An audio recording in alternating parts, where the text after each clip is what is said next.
So we've made some nice vice jaw covers just to stop any damage to anything.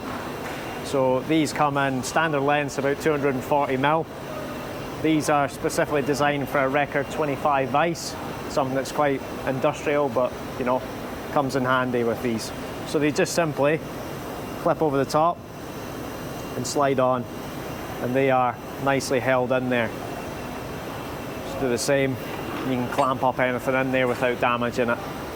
So what we're going to do with this is we're just going to put them end to end. We're just going to put a slight mark.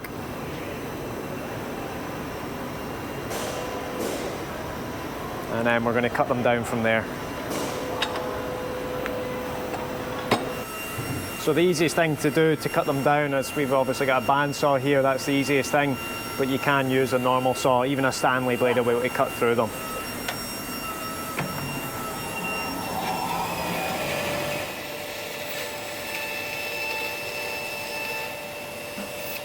So we've now got our cut down vice jaw grips, and again,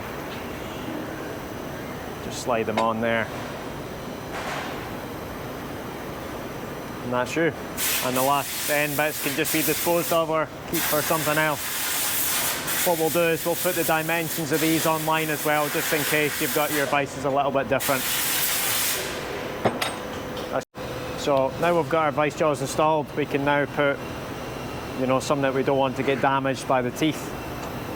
We can wind that in. Especially if you've just had it powder coated or anything like that, just make sure you don't damage it. And that'll allow you to fit our bushes, you know, tidy it up, anything you really want, just to protect that surface.